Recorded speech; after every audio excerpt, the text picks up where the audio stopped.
তত্ত্বাবধায়ক সরকার ব্যবস্থা বিলোপ সহ সংবিধানের পঞ্চদশ সংশোধনী নিয়ে করা আপিলের রায় আগামীকাল।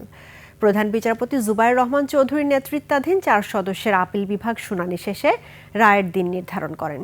শুনানিতে রাষ্ট্রপক্ষ সংশোধনী আংশিক বাতিল চেয়ে বাকিটা সংসদের উপর ছেড়ে দেওয়ার যুক্তি তুলে ধরেন। আরও জানাচ্ছেন শাকের আরজু। তত্ত্বাবধায়ক সরকার ব্যবস্থা বিলোপ সহ বেশ কিছু বিষয়ে পরিবর্তন এনে সংবিধানের পঞ্চদশ সংশোধনী এনেছিল আওয়ামী লীগ সরকার। জুলাই গণ অভ্যুত্থানে আওয়ামী লীগ ক্ষমতাচ্যুত হওয়ার পর পঞ্চদশ সংশোধনীর পুরো আইন ও আইনের কয়েকটি ধারার বৈধতা নিয়ে 2024 সালে হাইকোর্টে পৃথক দুটি রিট হয়। চূড়ান্ত শুনানি শেষে 2025 সালের 17 ডিসেম্বর পঞ্চদশ সংশোধনী আংশিক বাতিল করে রায় দেন হাইকোর্ট। এই রায়ের পূর্ণাঙ্গ কপি পেয়ে পঞ্চদশ সংশোধনী নিয়ে হাইকোর্টে দেওয়া রায়ের বিরুদ্ধে 3টি আপিল হয়। শুনানিতে রাষ্ট্রপক্ষ পঞ্চদশ সংশোধনী আংশিক বাতিল চান, বাকিটা সংসদের উপর ছেড়ে দেওয়ার যুক্তি তুলে ধরেন।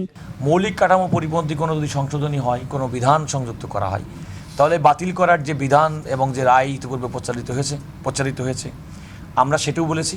আবার অ্যাট দ্য সেম টাইম সংবিধান বহির্ভূত যদি কোনো প্রভিশন যদি পঞ্চদশ সংশোধনীর মধ্যে থেকে থাকে, সেটিও পূর্বের রায়ের নজিরের আলোকে সেগুলো বাতিল চেয়েছি। তবে সুজন সম্পাদকের আইনজীবী পুরো পঞ্চদশ সংশোধনী বাতিল চেয়ে যুক্তি তুলে ধরেন আদালতে। যদি সঠিক প্রক্রিয়া অনুসরণ করা হতো তাহলে জনগণের কাছে যে প্রশ্নটা যেত সেটা হলো জনগণ পঞ্চদশ সংশোধনী সমর্থন করে কিনা, এবং এই ভোটের ফলাফল যদি না হতো তাহলে কিন্তু এই সংশোধনী সেখানেই বাতিল হয়ে যেত। কাজে আমি বলেছি এই যে গণভোটের প্রক্রিয়াটা অনুসরণ করা হয়নি, এর কারণে পুরো সংশোধনীটাই প্রশ্নবিদ্ধ হয়েছে। এদিকে আংশিক বাতিল চেয়ে আদালতে আবেদন করেন জামায়াতের পক্ষের আইনজীবী। এই পঞ্চদশ সংশোধনী পুরোটা বাতিল করবেন না, এটি আমাদের প্রত্যাশা। পুরোটা বাতিল করলে বেশ কিছু ভ্যাকুয়াম বা শূন্যতা দেখা দিবে।